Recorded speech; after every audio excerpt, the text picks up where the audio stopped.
त्रेता युग में जब भगवान विष्णु ने श्री राम के रूप में राजा दशरथ के घर जन्म लिया, तब शेषनाग ने भी उनके छोटे भाई लक्ष्मण के रूप में जन्म लिया था। लक्ष्मण की माता का नाम सुमित्रा था।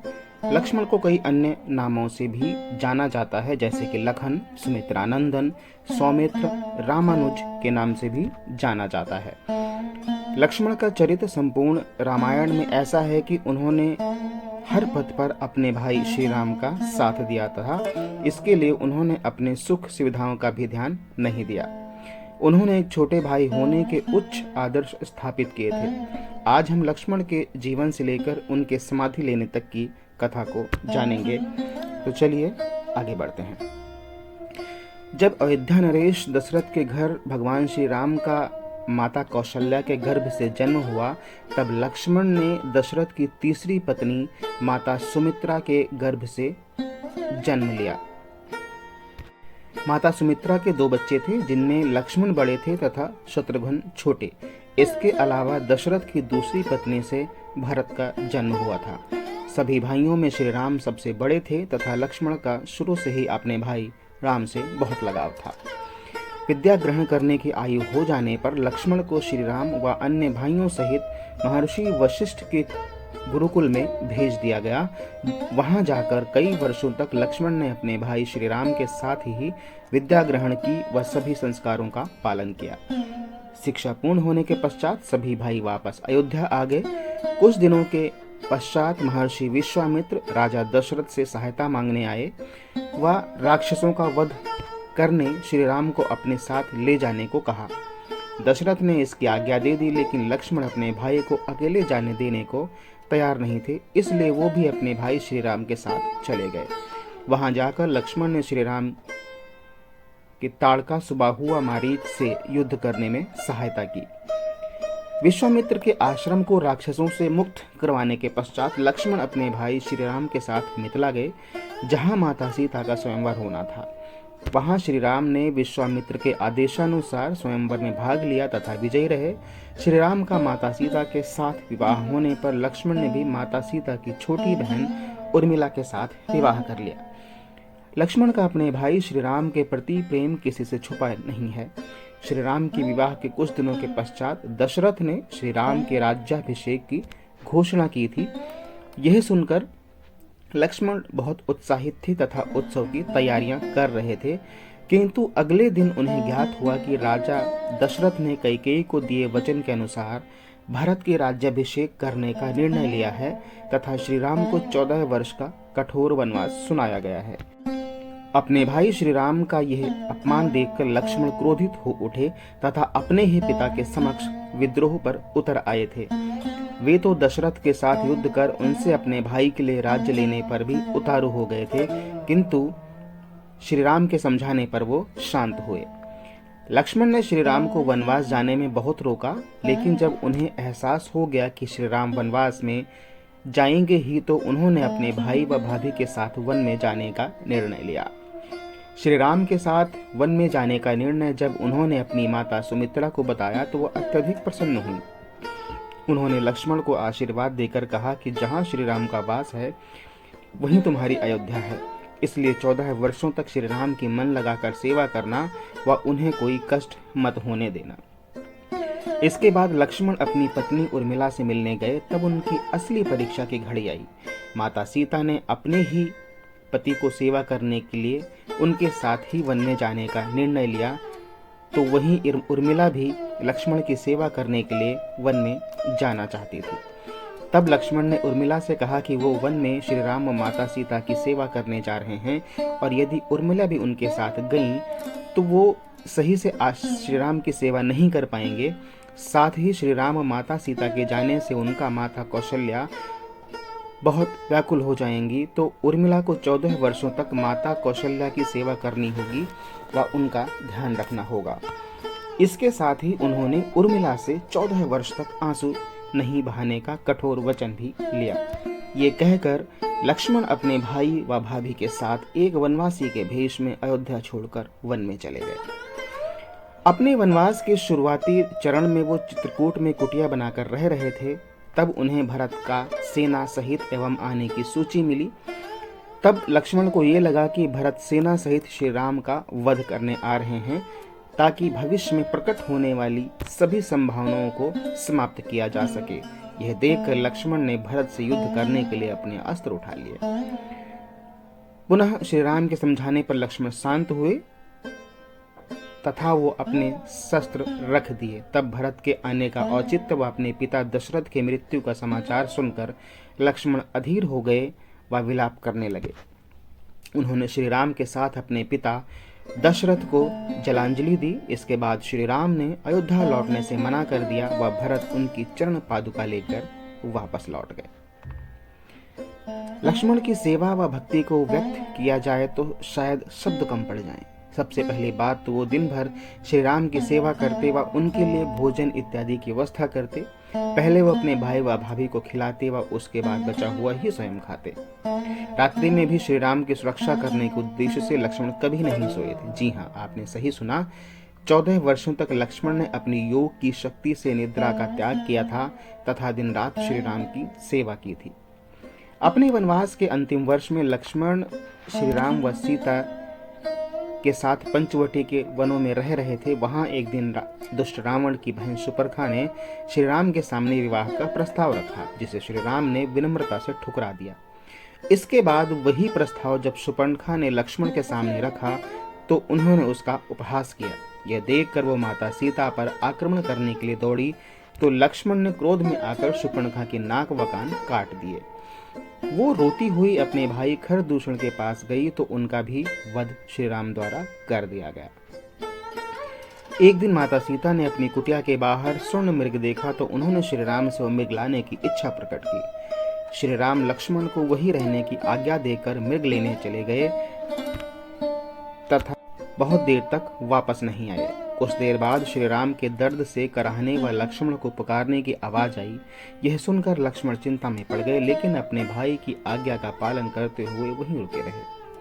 दूसरी ओर माता सीता अपने पति की आवाज सुनकर व्यथित व्याकुल हो उठी तथा लक्ष्मण को उनके पास जाने का कहने लगी। लक्ष्मण ने इसके लिए मना किया तो माता सीता ने लक्ष्मण को कई कटु वचन कहे। इससे दुखी होकर लक्ष्मण ने उस कुटिया के चारों ओर अपनी शक्ति से लक्ष्मण रेखा का निर्माण किया तथा माता सीता को उन दोनों के न आने तक उस लक्ष्मण रेखा से बाहर आने को मना किया। इसके लक्ष्मण अपने भाई श्री राम के साथ माता सीता को ढूंढने लगे तो उन्हें कुछ दूर जटायु घायल अवस्था में दिखे, क्योंकि इसी बीच में रावण ने माता सीता का हरण कर लिया था।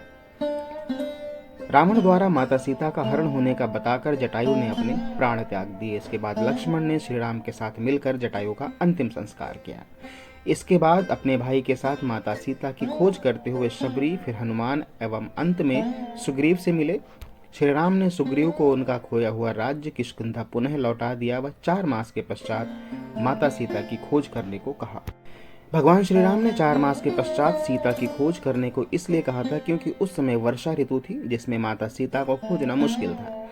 इसलिए वर्षा ऋतु के बाद शरद ऋतु में माता सीता को खोज शुरू करने का निर्णय लिया गया। 4 मास का समय समाप्त होने के बाद सुग्रीव श्री राम से मिलने नहीं आए तो श्री लक्ष्मण ने किष्किंधा नगरी जाकर के उन्हें जो है इसके बारे में अवगत कराया। लक्ष्मण अत्यंत क्रोध में किष्किंधा नगरी पहुंचे। उनके क्रोध का सामना करने का साहस किसी में नहीं था। किष्किंधा के सभी सैनिक थर थर कांपने लगे। तब हनुमान जी ने अपनी चतुराई से बाली की पत्नी से लक्ष्मण को शांत करवाया तथा सुग्रीव ने आकर उनसे क्षमा मांगी। यह देखकर लक्ष्मण का क्रोध भी अंततः शांत हुआ। सुग्रीव की वानर सेना के द्वारा माता सीता की खोज शुरू की गई तथा अंत में भक्त हनुमान ने दक्षिण दिशा में लंका राज्य में सीता माता को खोज निकाला। इसके बाद लक्ष्मण अपने भाई श्री राम व वानर सीता सेना के साथ दक्षिण में चल पड़े व समुद्र पर सेतु बनाकर लंका पहुंच गए। लंका पहुंचने के बाद श्री राम व रावण की सेना के बीच भयंकर युद्ध हो गया। जब एक एक करके रावण के सभी योद्धा मारे गए तब अंत में उसने अपने सबसे शक्तिशाली पुत्र मेघनाद को भेजा। उससे युद्ध करने स्वयं लक्ष्मण आए, लेकिन मेघनाद ने अपनी मायावी शक्ति के प्रभाव से श्री राम सहित लक्ष्मण को नागपाश में बांध दिया। इस नागपाश के प्रभाव से बचाने के लिए हनुमान गरुड़ देवताओं को लेकर आए, जिन्होंने अपनी चोंच से नागपाश को काटा व श्री राम लक्ष्मण को उससे मुक्त कराया। इसके बाद अगले दिन जब मेघनाथ फिर से युद्ध करने आया, तब लक्ष्मण फिर से युद्ध उससे करने गए। चूंकि लक्ष्मण पैदल युद्ध कर रहे थे तथा मेघनाथ अपनी मायावी शक्तियों के प्रभाव से आकाश से युद्ध कर रहा था, मेघनाथ आकाश में किसी भी दिशा से लक्ष्मण पर लगातार तीरों की बौछार कर रहा था, जिसका उत्तर लक्ष्मण भी भली भांति दे रहे थे। फिर मेघनाथ ने छुपकर शक्ति बाण चला दिया, जो लक्ष्मण की पीठ में आकर धंस गया। इस बाण के आघात से लक्ष्मण मूर्छित होकर गिर पड़े तथा धीरे धीरे मृत्यु के मुख में जाने लगे। इसके बाद मेघनाथ ने लक्ष्मण को उठाकर लंका ले जाने का प्रयास किया, लेकिन वो इतने भारी हो गए कि उसे उठा नहीं सके। कैसे उठा सकता था? मेघनाथ शेषावतार जो थे। इसके बाद हनुमान वहां आए व लक्ष्मण को उठाकर युद्ध भूमि से बाहर ले गए। जब श्री राम ने लक्ष्मण को इस स्थिति में देखा तो विलाप करने लगे। लक्ष्मण के जीवित न बचने पर वो स्वयं अपने प्राण त्यागने का कहने लगे। यह देखकर आनंद फानन में लंका से राज्य वैद्य सुषेण की सहायता ली गई, जिन्होंने लक्ष्मण के प्राण बचाने का एकमात्र उपाय सूर्योदय से पहले तक हिमालय पर्वत से संजीवनी बूटी लाना बताया। तब हनुमान हिमालय पर्वत से संजीवनी बूटी लेकर आए तथा लक्ष्मण का उपचार किया गया। इसके प्रभाव से लक्ष्मण तुरंत स्वस्थ हो गए तथा उठते ही मेघनाथ से युद्ध करने को व्याकुल हो उठे। तीसरे दिन मेघनाथ अपनी कुल देवी निकुंभला का यज्ञ करने जा रहा था, जिसके सफल हो जाने के बाद उसका वध करना असंभव हो जाता। तब लक्ष्मण ने विभीषण की सहायता से मेघनाथ का यज्ञ विफल कर दिया व उसे युद्ध की चुनौती दी। तीसरे दिन जब मेघनाथ युद्ध करने युद्ध भूमि में आया तो लक्ष्मण फिर से उससे युद्ध करने गए। आज फिर से मेघनाथ लक्ष्मण पर चारों दिशाओं से अपनी मायावी शक्तियों का प्रयोग कर रहा था। इससे कुपित होकर लक्ष्मण ने अपना एक बाण का अनुसंधान किया तथा उसे यह कहकर मेघनाथ पर छोड़ा कि यदि उसने अपने सच्चे मन से श्री राम की सेवा की है तो यह बाण मेघनाथ का मस्तक काटकर ही वापस आएगा। इसके बाद मेघनाथ का वध हो गया। रावण का इसके बाद लक्ष्मण का श्री राम से विद्रोह भी हुआ। अब क्या हुआ इसके बारे में जानते हैं। रावण का वध होने के बाद विभीषण को लंका का नया राजा घोषित किया गया। विभीषण ने माता सीता को तुरंत मुक्त करने का आदेश दिया। तब श्री राम ने लक्ष्मण को अग्नि का प्रबंध करने को कहा ताकि सीता अग्नि परीक्षा देकर उनके पास आ सके। यह सुनकर जीवन में पहली बार लक्ष्मण को अपने भाई पर क्रोध आया था। माता सीता के चरित्र पर संदेह करने के लिए उन्होंने अपने भाई के विरुद्ध ही विद्रोह करने का मन बना लिया। यह सुनकर भगवान श्री राम ने उन्हें सत्य से अवगत कराया तो लक्ष्मण का क्रोध शांत हुआ था। जब सभी लंका चले गए, उसके 14 वर्ष के वनवास के पश्चात तीनों पुनः अयोध्या आ गए व श्री राम का राज्याभिषेक हो गया। किस दिनों के बाद ऐसी घटना घटित हुई कि श्री राम को माता सीता का त्याग करना पड़ा तथा उन्हें वन में छोड़कर आने का उत्तरदायित्व लक्ष्मण को ही मिला। लक्ष्मण भारी मन से अपनी माता समान भाभी सीता को रथ पर लेकर वन की ओर निकल पड़े तथा वाल्मीकि आश्रम के पास पहुंच गए। वहां पहुंचकर लक्ष्मण जोर जोर से रोने लगे और माता सीता के साथ ही वन में जाने की जिद करने लगे। उन्होंने जीवन भर माता सीता की एक पुत्र की भांति सेवा करने को कहा। तब माता सीता ने लक्ष्मण रेखा की भांति सीता रेखा खींची तथा लक्ष्मण को उसको पार न करने का आदेश दिया तथा वहां से चली गईं। इस चीज से लक्ष्मण अत्यंत व्याकुल हो गए।